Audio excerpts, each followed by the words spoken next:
நாம் நன்றி செலுத்தும் வகையில இந்த வீர வணக்க நிகழ்வை ஒருங்கிணைத்து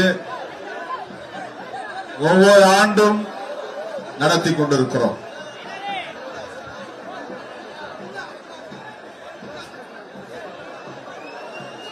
இந்த மாவீரர்கள்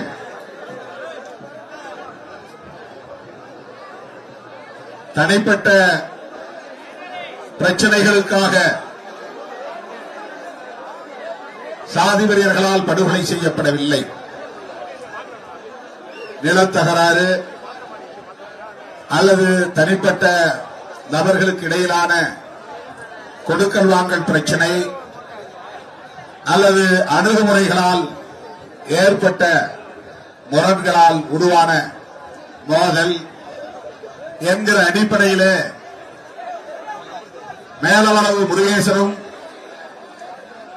அவரோடு படுகொலை செய்யப்பட்ட தோழர்களும் தனிப்பட்ட பிரச்சனைகளுக்காக உயிரிழந்தவர்கள் அல்ல, அல்லது சமூக விரோத செயல்களில் ஈடுபட்டு ரவுடித்தனமான நடவடிக்கைகளில் ஈடுபட்டு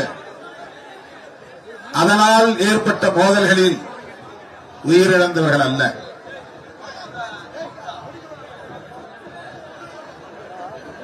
சமூக நீதிக்கான ஒரு அறப்போரை மேலவளவு மக்கள் முன்னெடுத்தார்கள். அரசியல் களத்தில் எமக்கான உரிமைகள், சட்டப்பூர்வமான உரிமைகள் நிலைநாட்டப்பட வேண்டும். தலையே உருண்டாலும் அது பற்றி கவலை இல்லை, உயிரை இழப்பதற்கும் நான் தயார் என்ற துணிச்சலோடு களமாடிய போராளிகள் தான் மேலவளவு முருகேசன் தலைமையில் இந்த களத்திலே பலியானவர்கள்.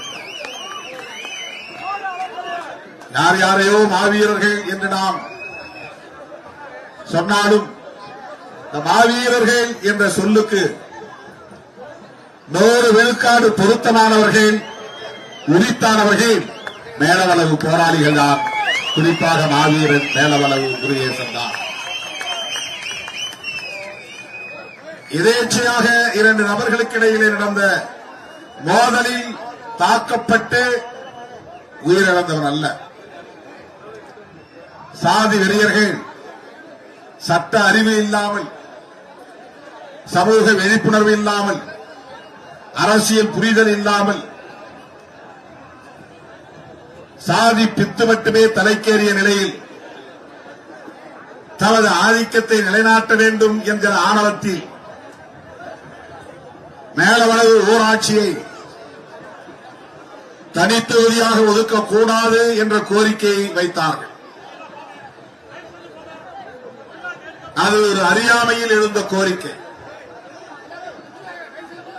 ஆணவத்தில் எழுந்த கோரிக்கை என்பது ஒரு புறம் இருந்தாலும் அது அரசியல் அறியாமையால் முன்வைக்கப்பட்ட ஒரு கோரிக்கை.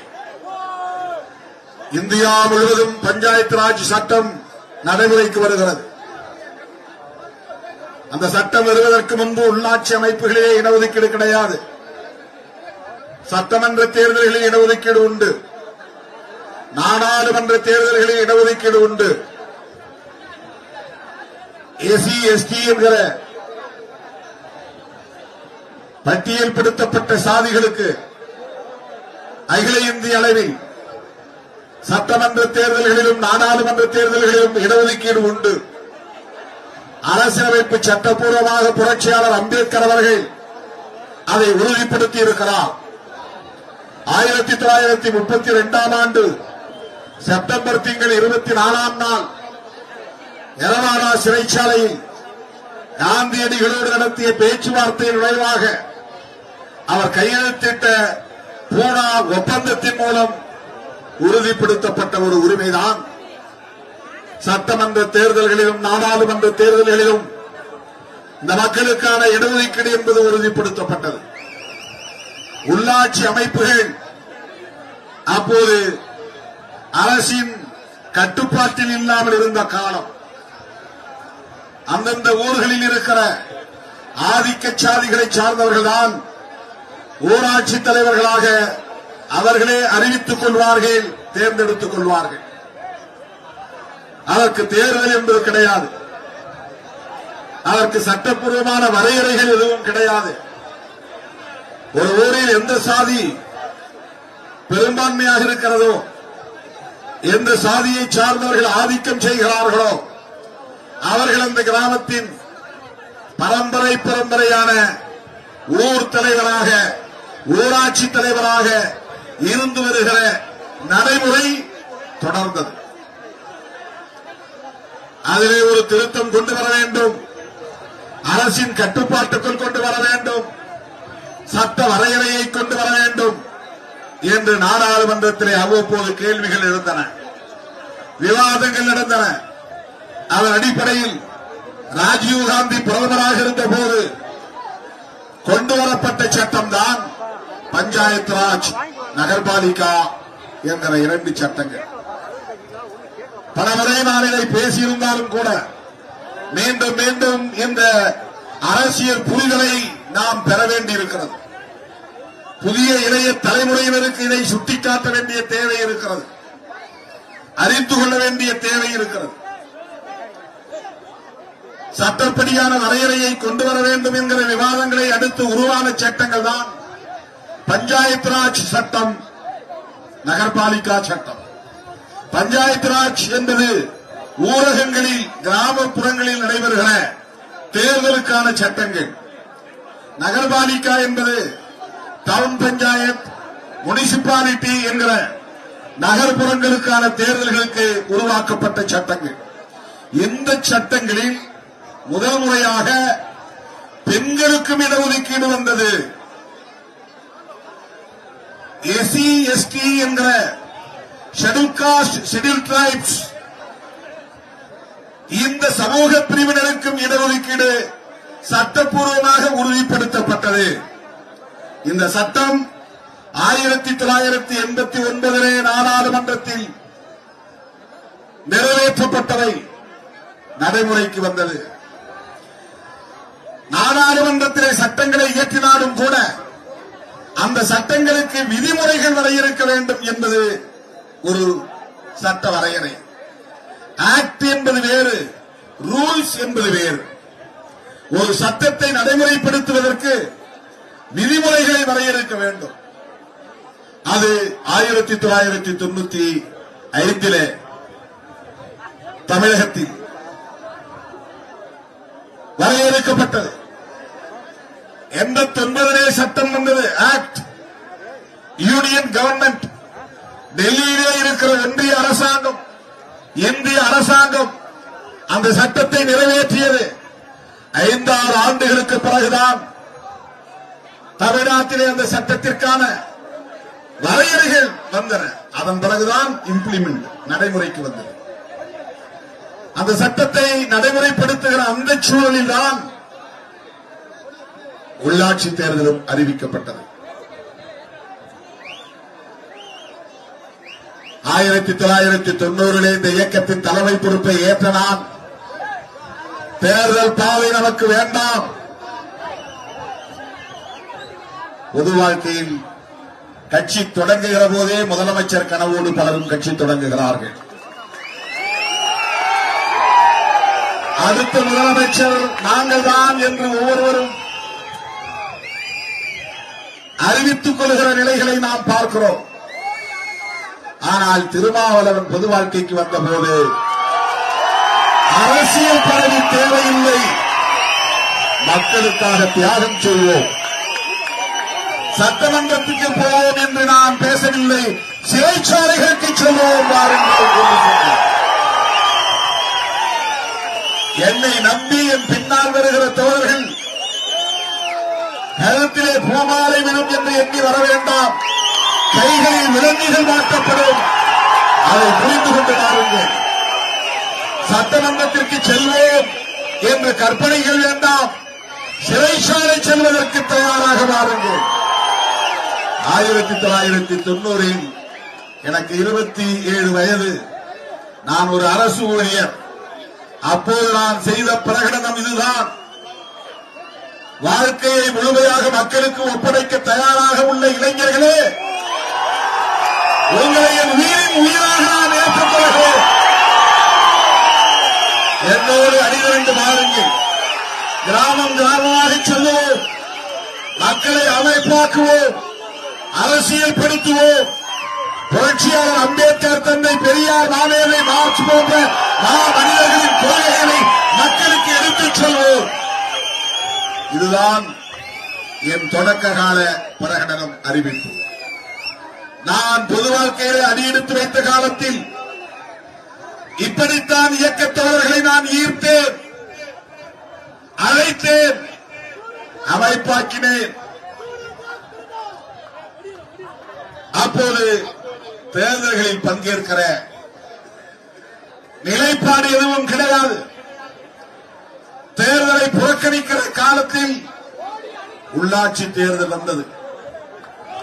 உள்ளாட்சி தேர்தல் அறிவிக்கப்பட்ட நிலையில் மேலவளவு ஊராட்சி தலித்துகளுக்கு என்று ஒதுக்கப்பட்டது.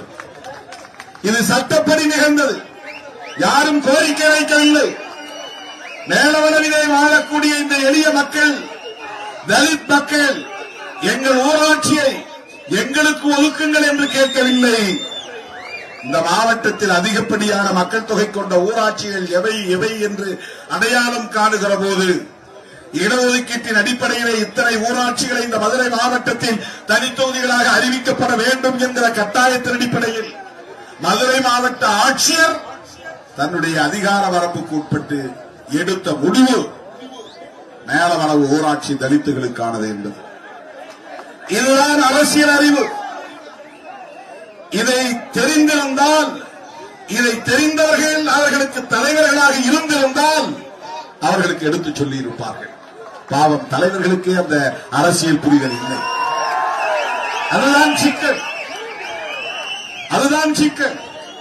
தமிழ்நாட்டிலே 30 மாவட்டங்கள், அன்றைக்கு 28 மாவட்டங்கள் தான், இன்றைக்கு 32 மாவட்டங்கள். அந்த மாவட்டங்களில் எல்லா மாவட்டங்களிலும் தனித்தொகுதிகள் ஏற்கப்பட்டு விட்டன. எங்கேயும் எதிர்ப்பு இல்லை. மதுரை மாவட்டத்தில் மட்டும்தான் பாப்பாப்பட்டி, கீரிப்பட்டி, ஒட்டக்காட்சியந்தல், மருதங்குடி மற்றும் மேலவளம், இந்த 5 ஊராட்சிகளில் மட்டும் தலித்துகள் விண்ணப்பம் செய்யக்கூடாது என்று சாதி வெறியர்கள் எதிர்ப்பு தெரிவித்தார்கள். தலித்துகள் அதனால் மேலவளவை தவிர பிற ஊராட்சிகளில் மனு போடுவதற்கு தயாராக இல்லை, அச்சப்பட்டு பின்வாங்கினார்கள். அந்த நேரத்தில் துணிச்சலாய் ஒருவன் எழுந்தான். அவன்தான் மாநில மேலவளவு முருகேசன். நாங்கள் கேட்கவில்லை, அரசு ஒதுக்கி இருக்கிறது. அரசு ஒதுக்கிய தனித்தொகுதியிலே வேட்புமனு தாக்கல் செய்வதற்கு எங்களுக்கு உரிமை இருக்கிறது. ஆனால் இந்த ஊரைச் சேர்ந்த சாதியவாதிகள் மந்தையிலே கூட்டம் போட்டு இந்த தலித் மக்களை அழைத்து யாரும் மனு போடக்கூடாது, நாங்கள் இதை பொதுத் தொகுதியாக மாற்றப் போகிறோம், அதற்கான போராட்டத்தை அறிவிக்கப் போகிறோம், யாரும் மனு போடக்கூடாது என்று அச்சுறுத்தினார்கள். மீறி மனு போட்டால் தலை இருக்காது என்று எச்சரித்தார்கள். அப்படிப்பட்ட அச்சுறுத்தலையும் தாண்டி சட்டப்பூர்வமாக எங்களுக்கென்று ஒதுக்கப்பட்டிருக்கிற தனித்தொகுதியிலே வேட்புமனு தாக்கல் செய்வதற்கு கூட எங்களுக்கு உரிமை இல்லையா? தலையே போனாலும் வேட்புமனு தாக்கல் செய்வேன். 100 விழுக்காடு மாவீரன் என்கிற இந்த சொல்லுக்கு பொருத்தமானவன் மேலவளவு முருகேசன். அதிகாரிகள் எந்த பாதுகாப்பையும் தர தயாராக இல்லை. சாதி வெறியர்களுக்கு எடுத்துச் சொல்ல தயாராக இல்லை. அவர்களுக்கு அறிவுறுத்துவதற்குரிய ஆற்றல் அவர்களிடத்திலே இல்லை. நீ தலைகீழாக நின்னாலும் இதை மாற்ற முடியாது என்று சொல்ல ஆள் இல்லை. அவர்களை வழிநடத்தக்கூடிய தலைவர்களுக்கும் அந்த புரிதல் இல்லை. எப்பா, நீங்க இப்படி எல்லாம் கேட்க முடியாது. இந்தியா முழுக்க ரிசர்வ்டு கான்ஸ்டிட்யூன்சி இருக்கிறது. தாழ்த்தப்பட்ட தலித் மக்களுக்கு என்று ஒதுக்கப்படுகிற தொகுதிகளில் அவர்கள்தான் போட்டியிட முடியும். 10 ஆண்டுகளுக்கு அவர்களுக்கு என்று ஒதுக்கப்பட்ட தொகுதிகளில் வேறு யாரும் கேள்வி எழுப்ப முடியாது. மீண்டும் மறுவரையறை செய்கிற போதுதான் 10 ஆண்டுகளுக்கு பிறகுதான் மறுவரையறை என்பது நடக்கும். இதெல்லாம் சட்ட அறிவு, அரசியல் அறிவு, இதெல்லாம் இல்லை. அவர்களுக்கு எடுத்துச் சொல்லக்கூடியவர்கள் அந்த புரிதல் இல்லை. சொல்லி இருந்தால் இது நடந்திருக்காது. அவர்களுக்கு அப்படி எடுத்துச் சொல்லுகிற தலைமை இருந்திருந்தால் இவ்வளவு பெரிய கொடூரம் இங்கே நடந்திருக்காது. சொல்ல ஆள் இல்லை, தூண்டிவிட ஆள் இருந்தால் அதுவே அறியாமைதான். எந்த போராட்டம் நடத்தினாலும் சட்டப்படி அறிவிக்கப்பட்ட தனி தொகுதியை மாற்ற முடியாது. எலெக்ஷன் கமிஷன், தேர்தல் ஆணையம் நோட்டிபிகேஷன் அறிவிப்பு செய்துவிட்டார். அதன் பிறகு நீ உச்ச நீதிமன்றம் போனால் கூட அதை மாற்ற முடியாது. இந்த புரிதல் அவர்களுக்கு இல்லை. அந்த சமூகத்தினரை வழிநடத்தக்கூடிய சாதி சங்க தலைவர்களுக்கு இல்லை. சொல்ல ஆள் இல்லை. அதிகாரிகளும் சொல்லுகிற நிலையில் இல்லை. சொன்னாலும் கேட்கிற அளவுக்கு அவர்களுக்கு பொறுமை இல்லை. நாங்கள் சொன்னால் எவரும் மீற முடியாது. நீங்கள் சொன்னால் நாங்கள் கட்டுண்டு கிடக்க அந்த காலம் இல்லை, இது வேறு காலம். சிறுத்தைகள் இயக்கம் உருவாகிவிட்ட காலம். 1990களில் மதுரை மண்ணிலே வேர் பிடித்த இயக்கம். பகலிலே அலுவலகம் செல்வேன், இரவிலே கிராமங்களுக்கு சென்று மக்களை கூட்டி ஓரிடத்திலே அமர வைத்து அவர்களிடத்திலே பேசுவேன். இப்படித்தான் என் பயணம் தொடங்கியது. சோசியல் மீடியாவிலே உருவான இயக்கமில்லை விடுதலை சிறுத்தைகள் கட்சி. ஊராக நடந்து போய் மக்களை சந்தித்து இரவெல்லாம் கண்விழித்து மக்களிடத்தில் அரசியல் பேசி வெவ்வேறு இயக்கங்களிலே கட்டுணர்ந்து கிடந்தவர்களை எல்லாம் மீட்டு அவர்களிடத்திலே விழிப்புணர்வை ஏற்படுத்தி ஒவ்வொரு ஊராக ஒவ்வொரு கொடியை ஏற்றி இரவெல்லாம் கிராமங்களுக்கு சென்று திரும்ப வருவதற்கு பேருந்து கிடைக்காமல் லாரிகளிலே ஏறி, செங்கல் லாரிகளிலே ஏறி, மணல் லாரிகளிலே ஏறி எங்காவது ஒரு இடத்திலே இறங்கி நடந்து செல்லுகிற ஒரு பயணமாகத்தான் தொடக்க கால பயணம் இருந்தது. விடிந்த பிறகுதான் வீடு போய் சேருவோம், படுத்து எழுந்திருக்க நேரம் இருக்காது. அப்படியே பல் துலக்கி விட்டு குளித்து முடித்து விட்டு அவசரமாக சைக்கிளை எடுத்துக்கொண்டு அலுவலகம் நோக்கி ஓடுவேன். நான் அலுவலகம் போய் சேருவதற்கு முன்னதாக அங்கே எந்த கிராமத்தில் இருந்தோ ஏதோ ஒரு பகுதியில் இருந்தோ மக்கள் வந்து காத்திருப்பார்கள். எங்கள் ஊரை தாக்கிவிட்டார்கள், எங்கள் பெண்களை தாக்கிவிட்டார்கள், தடுகொலை செய்து விட்டார்கள், போகிற வழியை அடைத்து விட்டார்கள் என்று ஏதேனும் ஒரு புகாரோடு வந்து கண்ணீரும் கம்பளையுமாய் இருக்கக்கூடிய மக்களை அங்கே நான் சந்திக்க நேரம். அலுவலகத்திற்குள்ளே 1 மணி நேரம் இருக்கிறேன் என்றால் வெளியிலே 1 மணி நேரமோ 2 மணி நேரமோ அவர்களோடு நின்று நாம் பேச வேண்டும். இப்படித்தான் அந்த காலம் தொடங்கியது, அந்த பயணம் தொடங்கியது. தேர்தல் பாதை வேண்டாம் என்று பிரகடனப்படுத்திவிட்டு மக்களை அமைப்பாக்கக்கூடிய அந்த களப்பணிகளை ஆற்றிக் கொண்டிருந்த வேளையில்தான் ஒரு செயற்குழு கூட்டத்திலே தம்பி ஆற்றல் அரசு, அன்றைய சக்திவேல் உள்ளிட்ட தோழர்கள் வந்து இந்த பிரச்சனையை சொன்னார்கள். நான் ஒரே வார்த்தையிலே, நாம் தான் தேர்தலை புறக்கணிக்கிறோமே, விடு, அதை பற்றி பேச வேண்டாம் என்று சொல்லிவிட்டு போனாலும் என் மண்டைக்குள்ளே அது ஓடிக்கொண்டே இருந்தது. அதன் பிறகுதான் என்னுடைய தமக்கை வசிக்கும் திருமாந்துறை கிராமத்திலே ஒரு செயற்குழு கூட்டத்தை கூட்டி இது பற்றி விவாதித்தோம். உள்ளாட்சி அமைப்புகளிலே இடஒதுக்கீடு என்பது நடைமுறைக்கு வந்திருக்கிறது. மேலவளவிலே இப்படி ஒரு நெருக்கடி இருக்கிறது, பல்வேறு பகுதிகளிலே சிக்கல் இருக்கிறது. அப்போது வேட்புமனுவை தாக்கல் செய்யவில்லை, செய்யாத போது அதன் பிறகுதான் முருகேசனை அழைத்து வருகிறார்கள். தல்லாகுளத்திலே நான் தங்கியிருந்த 10க்கு 10 அறையிலே வந்து என்னை சந்தித்தார். ராஜாடு பாகுவான தோற்றம் கொண்ட மாவீரன் முருகேசன். அவரிடத்திலே நான் கேட்டேன், உனக்கு அச்சம் இல்லையா? ஏன் வீம்புக்கு வேட்புமனு தாக்கல் செய்ய துடிக்கிறாய்? கேட்டேன். அட விடுங்க, நான் உயிர் போனா போட்டோம், வேட்புமனு தாக்கல் பண்ணுவேன். அந்த தம்பி சொன்ன வார்த்தை இன்றைக்கும் பசுமையாக நினைவிருக்கிறது. அப்படி என்றால் என்ன கோரிக்கை? உங்கள் கட்சியை சார்ந்த அவர் சொன்ன வார்த்தை. அப்போது அவர் திமுகவில் இருந்தார். விடுதலை சிறுத்தைகள் இயக்கத்தை சார்ந்த கம்மாப்பட்டி வையங்கருப்பன் என்பவர் வேட்புமனு தாக்கல் செய்கிறார். அவர்கிட்ட சொல்லுங்க. கைலம்பட்டியை சார்ந்த தோழர்களும் கம்மாப்பட்டியை சார்ந்த தோழர்களும் வேட்புமனு தாக்கல் செய்ய விரும்புகிறார்கள்.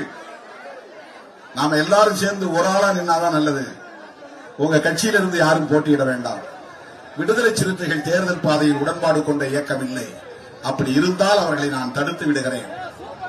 உங்களுக்கு ஒன்றும் பிரச்சனை இல்லை என்றால் நில்லுங்கள், இல்லை என்றால் வீண் வம்பு வேண்டாம் என்று அறிவுறுத்தினேன்.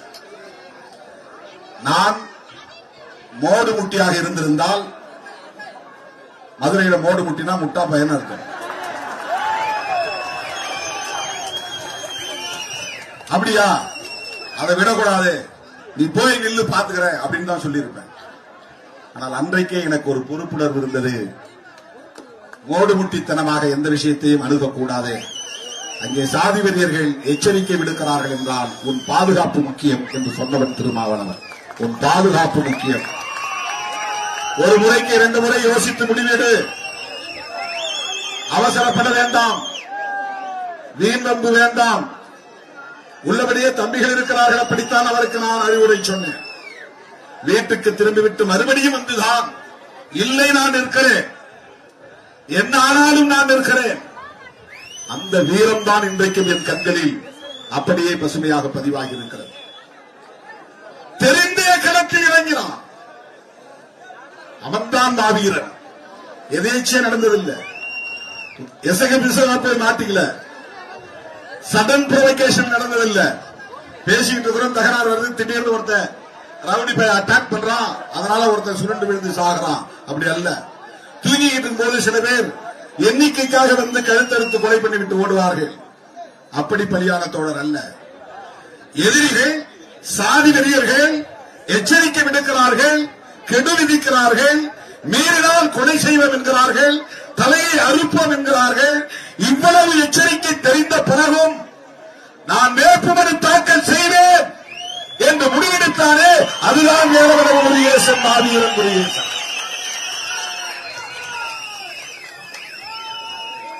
நெருக்கடிகள் சூழ்ந்த போதும் கொள்கை நெறிப்படியே வாழ்தல் வீரம். அப்போது முருகேசனை நினைவிலே வைத்து நான் எழுதிய வரிகள் தான் இந்த வரிகள். அருவாளை தூக்கிறதுக்கு பேர் வீரம் இல்ல, 10 பேர் ஒழுங்கிருந்து வெட்டுறதுக்கு பேர் வீரம் இல்ல. அப்பாவிகளை, நிராயுதபாணிகளை 50 பேர் சூழ்ந்து வளைச்சிட்டு ஓங்கி ஓங்கி வெட்டுறது கோழைத்தனம். அது எவன் ஒருவன் எதிரியே எதிரியின் கையில் ஆயுதம் இருக்கும் போது அவனோடு மோதுகிறவன் தான் வீரன். பதுங்கியிருந்து வீரன், பதுங்கியிருந்து வெட்டுகிறவன் கோழைத்தனம். அது ஒருபோதும் வீரமாக. அருவாள் தூக்குவதில் வீரமில்லை, கொடுவாளை வீசுவதில் வீரமில்லை. நெருக்கடிகள் வருகிற போதும் எதிர்த்து நிற்பதுதான் வீரம்.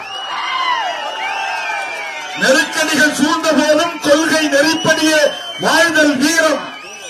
நெருப்பலைக்குள் வீழ்ந்த போதும் அடிமை நெறி மீறி பாய்தல் தீரம். வீரம்னா என்ன, தீரம்னா என்னன்னு அன்னைக்கு நான் 4 வரை எழுதினேன். அண்ணா பஸ் ஸ்டாண்ட்ல நின்றுகிட்டு நான் யோசித்து எழுதிய முழக்கம் இந்த முழக்கம். அண்ணா பேருந்து நிலையத்தில் என் வாழ்நாளில் நான் பார்த்த ஒரே மாவீரன் மேலவளவு முருகேசன். நான் சந்தித்த ஒரே மாவீரன் மேலவளவு முருகேசன். எங்கள் 35 ஆண்டு கால பொது வாழ்வில் எத்தனையோ பெயர்களை இந்த அடைமொழியோடு நான் கேள்விப்பட்டிருக்கிறேன்.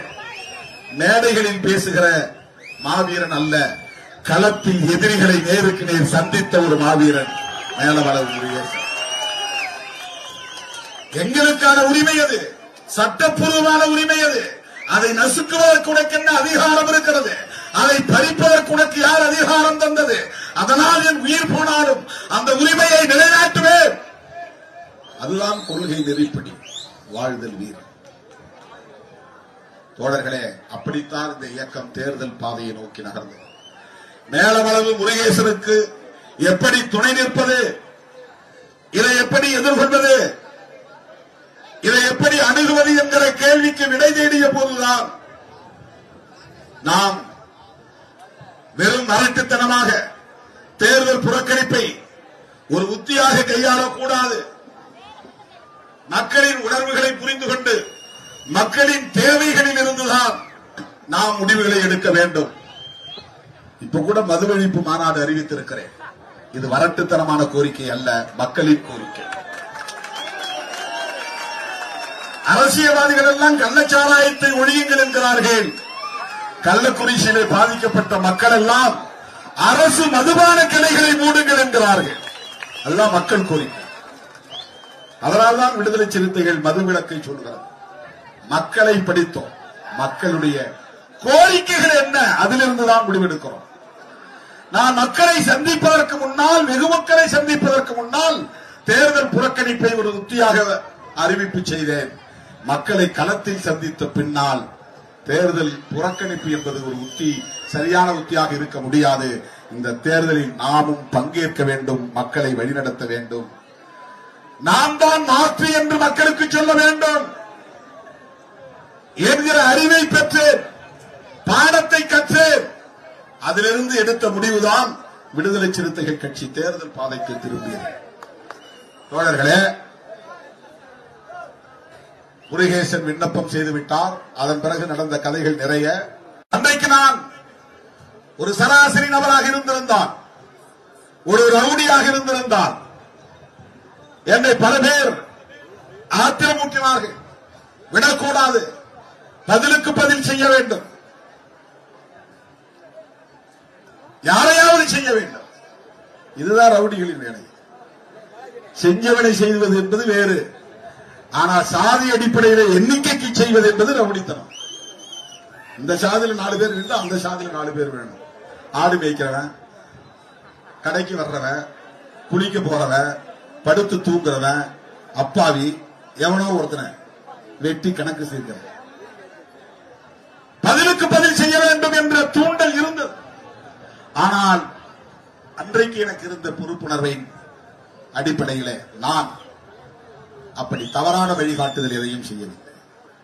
என்னோடு இருந்த தோழர்களை அழைத்து நான் அங்கே வருகிறேன், கட்டுப்பாடாக நான் அந்த கிராமத்திற்கு போக வேண்டும், அந்த உடல்களுக்கு நான் மலர் மாலை வைத்து வீரவணக்கம் செலுத்த வேண்டும், அதன் பின்னர் மக்களை திரட்டி கண்டன பேரணியை நடத்த வேண்டும், அரசியல் நடவடிக்கையாக இதை நாம் மாற்ற வேண்டும்.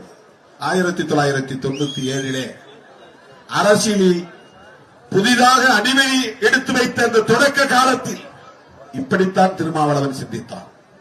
தூண்டிவிடுவேன், 4 பேரை கூப்பிட்டு இந்தா கையில அதை வச்சுக்க இதை வச்சுக்க, எவனாவது கையில திம்பறவனை போட்டு தள்ளு என்று தூண்டி இருந்தால் அது மாறி மாறி வெட்டக்கூடிய ரவுடித்தனமாக மாறிடும். அது தொடர்கதையாக நீடித்திருக்கும். எனக்கு என்ன என்று நான் கண்டும் காணாமல் போகவில்லை. யாரோ எவரோ, நான் ஒரு அரசு ஊழியர், ஏதோ அம்பேத்கர் பெயரை சொல்ல வந்தேன். ஒரு இயக்கம் நடத்திக் கொண்டு அமைதியாக படித்தவர்களோடு ஹோட்டல்களிலே கூட்டம் போட்டுவிட்டு தேநீர் இருந்து விட்டு போகிற ஒரு அரசியலை செய்ய நான் கருதவில்லை. படிக்கிறவர்களை நம்பி நான் போகவில்லை. சாதாரண தோழர்கள், ஆடு மாடு மேய்க்கிற தோழர்கள், கட்டிட வேலை செய்யக்கூடிய தோழர்கள், அன்றாடம் கூலி வேலைக்கு போகக்கூடிய தோழர்கள், மரம் ஏறக்கூடிய தோழர்கள், கம்பி கட்டக்கூடிய தோழர்கள், இவர்கள் தான் என்னை சுற்றி இருந்தார்கள். இவர்களைத்தான் நான் நம்பினேன், இவர்களைத்தான் நான் அரசியல் படுத்தினேன். இவர்களை வைத்துத்தான் மதுரை மண்ணிலே, மதுரை மாநகர் வீதிகளிலே இந்த படுகொலைகளை கண்டித்து, சென்னகரம்பட்டி படுகொலை, அடுத்து மேலவளவு படுகொலை, சுவரொட்டிகளை அச்சிட்டு ஓட்டினோம். மதுரையிலிருந்து ஊர் ஊராக செல்லுகிற புறநகர் பகுதிகளுக்கு செல்லுகிற பேருந்துகளில் சிறுத்தை எம்பளம் சின்னம் பொறித்த சுவரொட்டிகள் பறந்தன. துண்டறிக்கைகள் போட்டுக் கொடுத்தோம். 2000 பேர் 3000 பேர் என்று திரட்டி பேரணிகளை நடத்தினோம். மதுரை வீதிகளில் சிறுத்தைகள் அணிவகுப்பு என்று பிரகடனம் செய்தோம். முதலில் மதுரை வீதிகளிலே இப்படி ஒடுக்கப்பட்டவர்கள் அமைப்பாய் திரண்டு அணிவகுத்த நிகழ்வுகளை நடத்திய இயக்கம் விடுதலை சிறுத்தைகள் கட்சி. அரசியல் கொடுக்கும் யோசிச்சு பாருங்க. நான் 4 பேரை தூண்டி விட்டு அதுக்கு தயாரா இருக்கிற பையங்களை இதை போய் செய்யுங்க அதை போய் செய்யுங்க சொல்லி இருந்தால் இந்த 35 ஆண்டு காலம் தாக்குப்பிடித்து இப்படி ஒரு இயக்கத்தை நடத்தி இன்றைக்கு நாடாளுமன்றத்தில் போய் அடியெடுத்து வைத்திருக்க முடியுமா என்பதை எண்ணி பார்க்கிறேன்.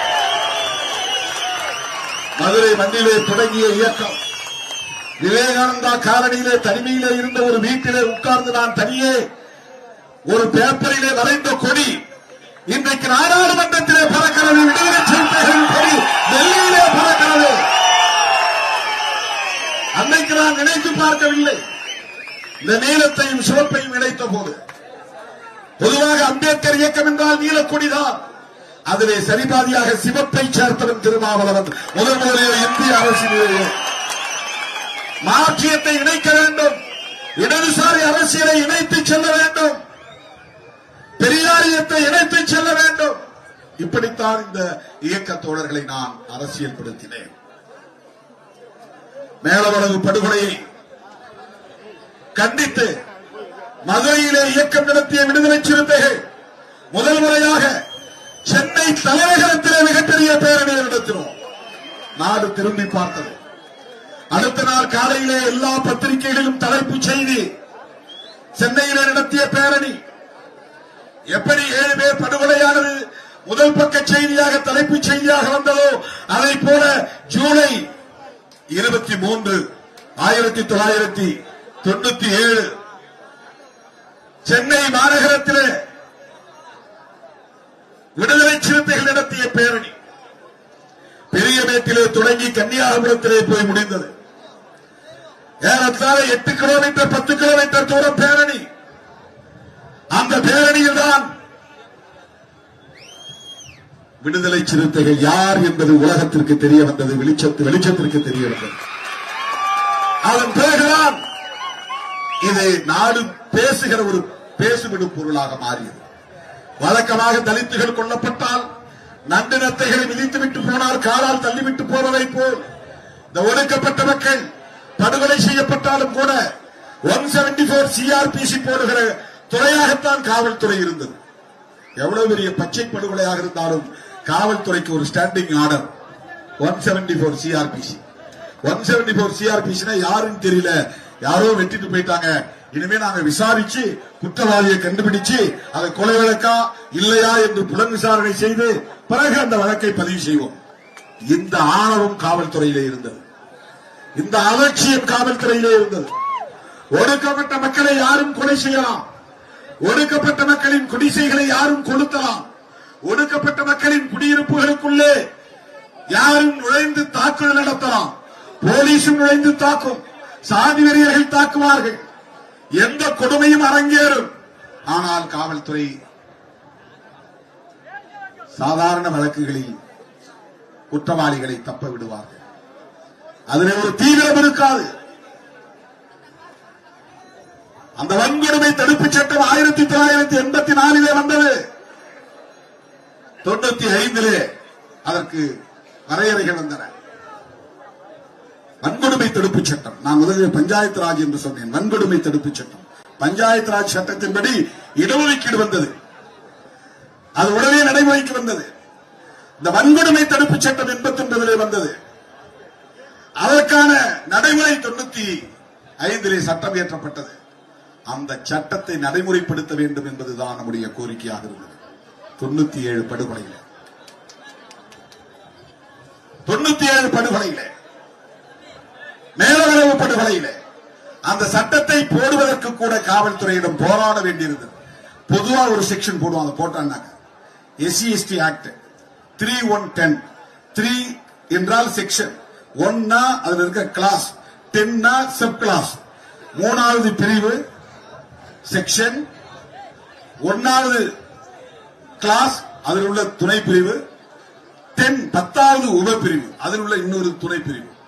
3110 அப்படின்னா என்னன்னா சாதியை சொல்லி இழிவாக பேசினான் அப்படிங்கிற பிரிவு. கொலை நடந்தாலும் இதுதான் போடும் போலீஸ். பாலியல் வன்கொடுமை செய்தாலும், ரேப் கற்பழிப்பு நடந்தாலும் இதுதான் போடும் போலீஸ். தீ வைப்பு நடந்தாலும் இதுதான் போடும் போலீஸ். இந்த போலீஸ் எவ்வளவு பயஸ்டா இருந்தாங்கிறது புரிஞ்சுங்க. பயஸ்னா ஒரு சார்பா, சாதி வெறியர்களுக்கு சார்பாகத்தான் இருக்கும் காவல்துறை. அது எந்த ஆட்சி இருந்தாலும் காவல்துறையை நேரா கொண்டு வர்றதுக்கே நம்ம போராட வேண்டி இருக்கிறது. சட்டப்படி நடங்க, அதுக்கே நாம் போராட வேண்டி இருக்கிறது. மர்டர் நடந்தா மர்டர்னு போடு. ஆனா தலித்துகள் கொல்லப்பட்டால் எடுத்த எடுப்பிலே 174 சிஆர்பிசி. 174னா 174 சிஆர்பிசி ஒரு சட்டம், கிரிமினல் ப்ரொசீஜர் கோடு, குற்றவியல் நடைமுறை சட்டம். எப்படி நீதிமன்றம் நடக்கணும், எப்படி போலீஸ் வழக்கு பதிவு செய்யணும், எப்படி அவங்க செயல்படணும்னு அவங்களுக்கு அறிவுரை சொல்லக்கூடிய ஒரு சட்டம், வழிகாட்டக்கூடிய ஒரு சட்டம்.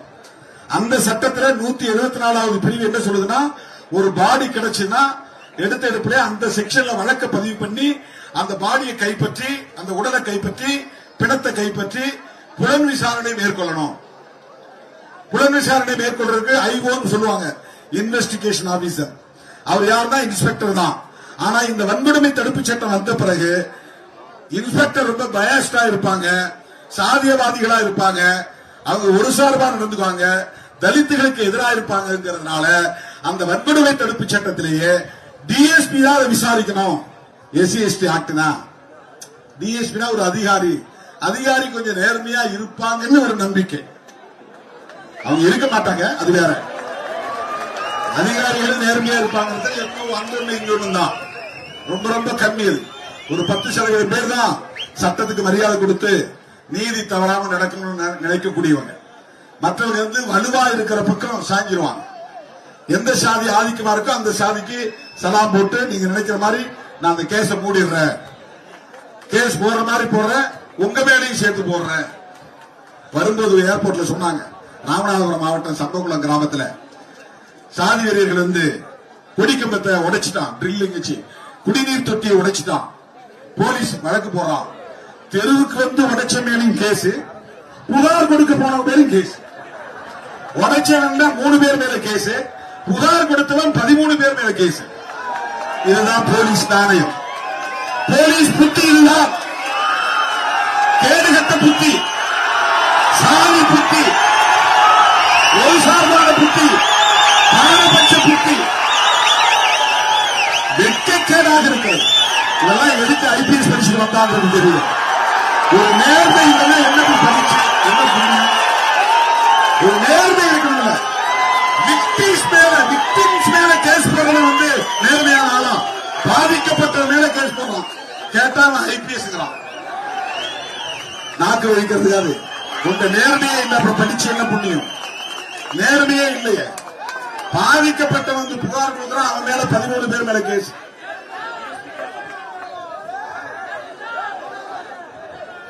அங்க இருக்கிற டிஎஸ்பி கீழே அவ்வளவு காரணம் யாருன்னு தெரியல. யாரா இருந்தாலும், எந்த சாதிக்காரனா இருந்தாலும் போலீஸுக்குன்னு ஒரு கேரக்டர் இருக்குது, போலீஸுக்குன்னு ஒரு புத்தி இருக்கு, ஒரு ஆட்டிடியூட் இருக்கு.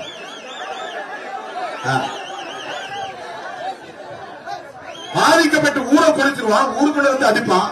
கருவனூர்ல ஊருக்குள்ள அடிக்கிறான், தீ வச்சு கொளுத்துறான்.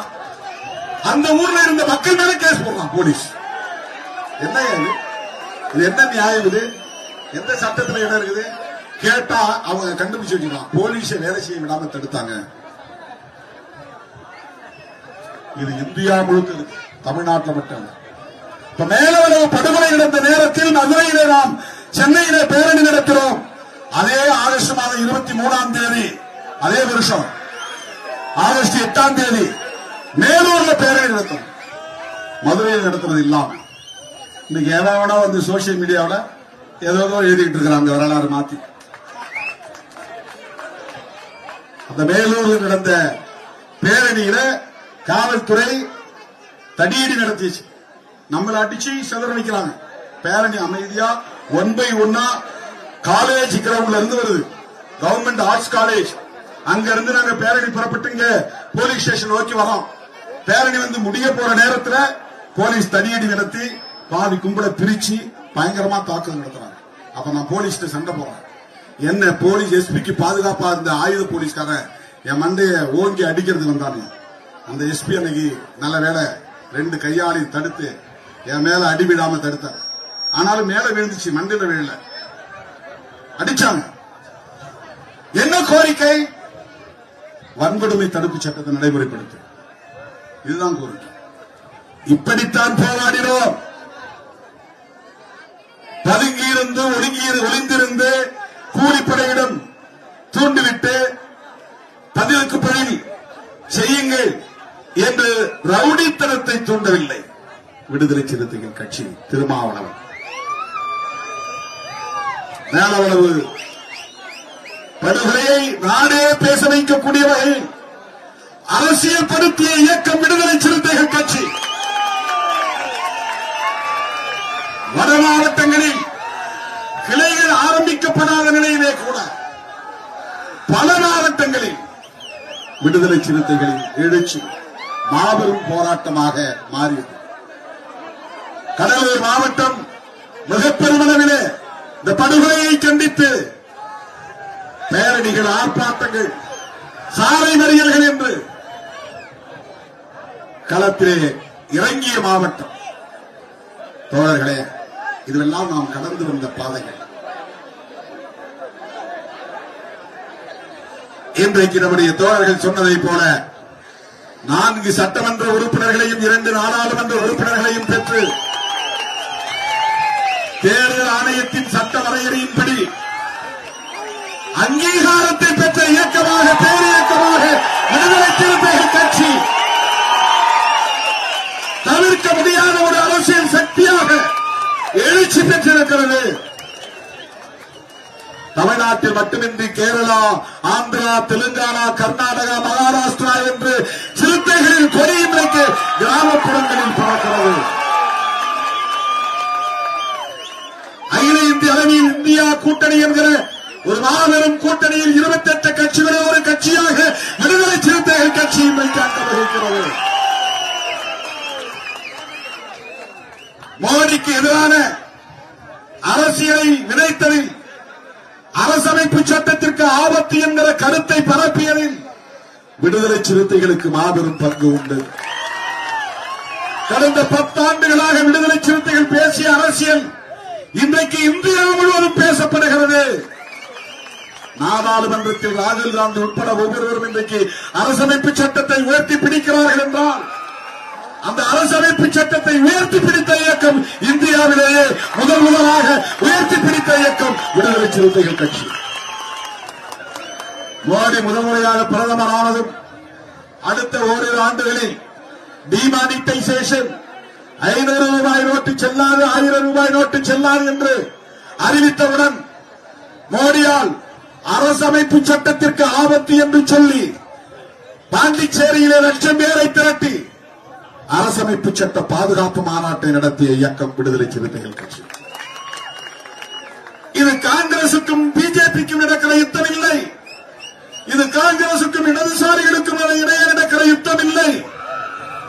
இது பிஜேபிக்கும் அரசமைப்பு சட்டத்திற்கும் இடையே நடக்கிற யுத்தம். இதை பிரகடனம் செய்தவன் திருமாவளவன், செய்த இயக்கம் விடுதலை சிறுத்தைகள் கட்சி. ஆர்எஸ்எஸ்க்கும் அரசமைப்பு சட்டத்திற்கும் இடையிலே நடக்கிற யுத்தம் அப்படி பிரகடனம் செய்தோம். தோழர்களே, இன்றைக்கு ஊர் ஊராக ராகுல் காந்தி அரசமைப்பு சட்டத்திற்கு ஆபத்து என்று எடுத்து முழங்கக்கூடிய ஒரு நிலையை இந்திய அரசியல் சந்தித்திருக்கிறது என்று சொன்னால் அதை தொடங்கி வைத்த இயக்கம் விடுதலை சிறுத்தைகள் கட்சி. அதை பெருமையோடு சொல்ல நான் கடமைப்பட்டிருக்கிறேன்.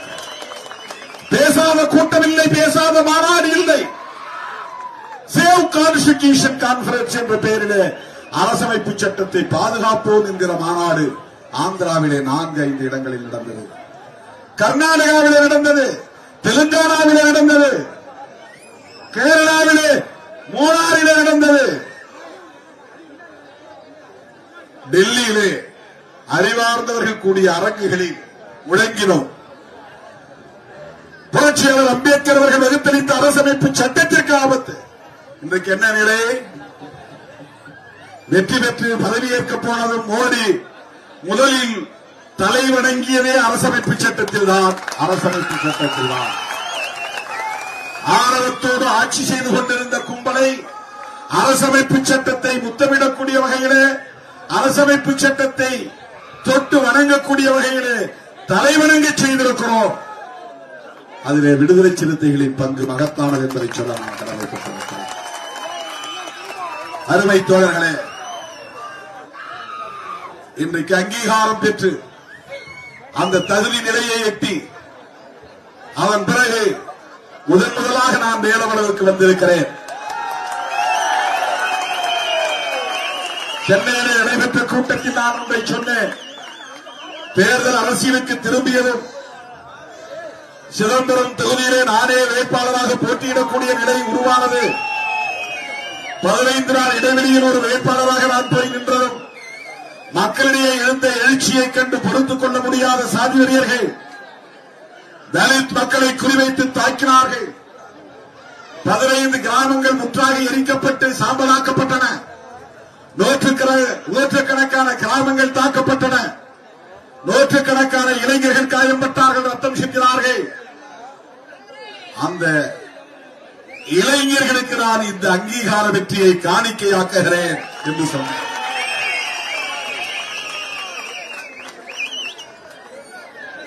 அந்த இளைஞர்களுக்கு காணிக்கையாக்கிய இந்த அங்கீகாரத்தை மேலவளவு மண்ணிலிருந்து மேலவளவு போராளிகளின் காலடியிலும் நான் காணிக்கை செய்கிறேன்.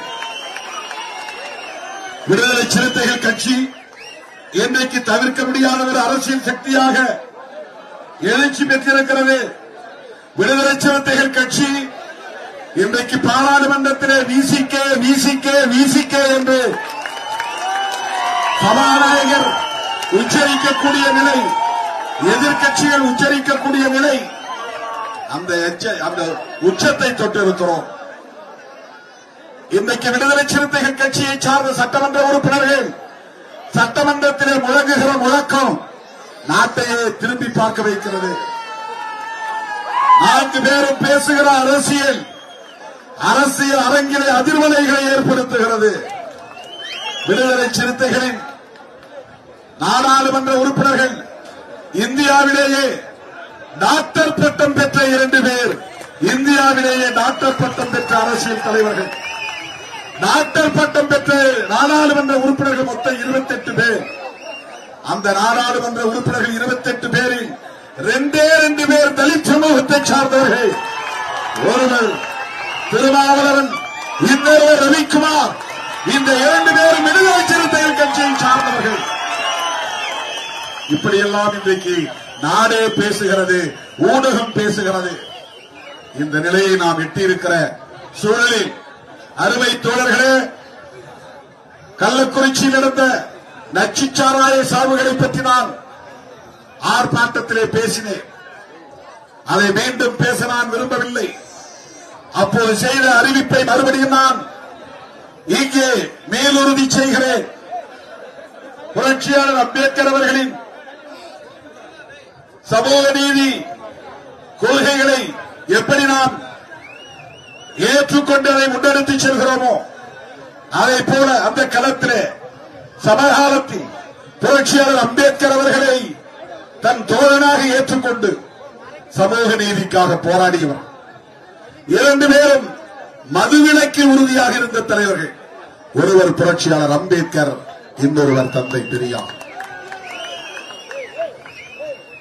2 பேருமே மதுவிலக்கு கொள்கையில் உறுதியாக இருந்தவர்கள். சமூக நீதிக்காக தன் வாழ்வை ஒப்படைத்துக் கொண்டவர்கள். கார்ல் மார்க்ஸ்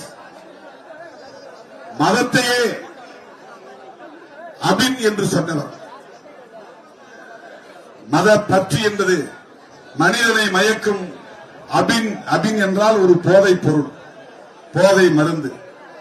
ஆகவே மதுவும் வேண்டாம் மதமும் வேண்டாம் என்று சொன்னவர் மாமேதை மார்க்ஸ். மதுவும் வேண்டாம் மதமும் வேண்டாம் என்று சொன்னவர் மாமேதை மார்க்ஸ்.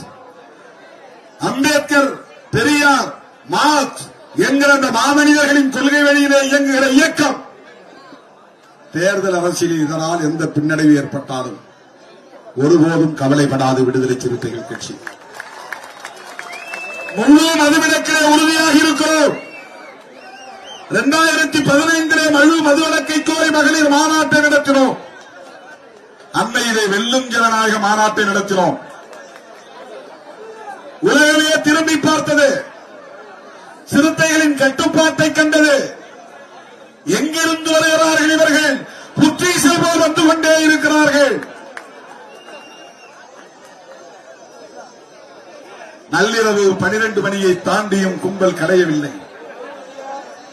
வெல்லும் ஜனநாயகம் என்று முழங்கினோம். வென்றது ஜனநாயகம்.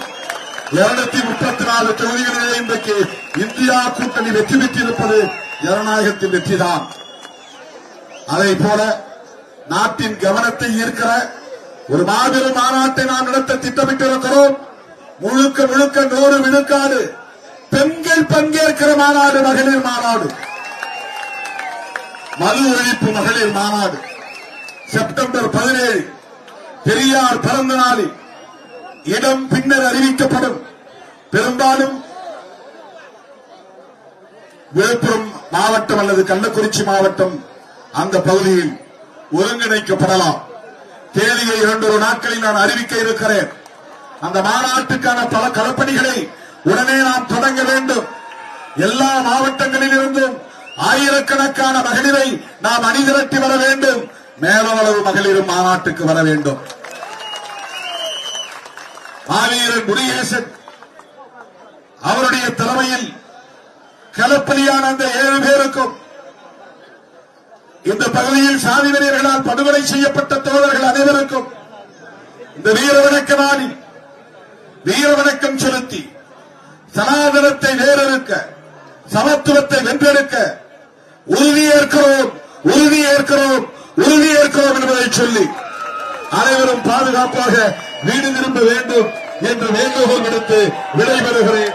நன்றி, வணக்கம். வீர வணக்கம், வீர வணக்கம். மேலவளவு முருகேசனுக்கு, அரசியல் உரிமை போராளிகளுக்கு வீர வணக்கம், வீர வணக்கம். விடுதலை சிறுத்தைகளின் வீர வணக்கம்.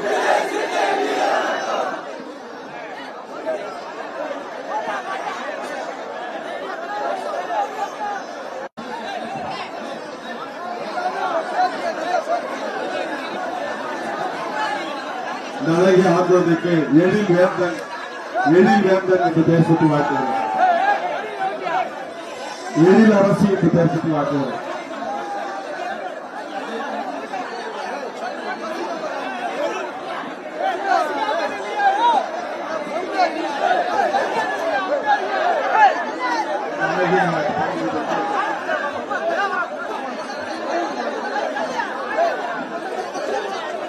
தங்கமித்திரை என்று பெயர் சுட்டி வாழ்த்துகிறேன். தங்கமித்திரை.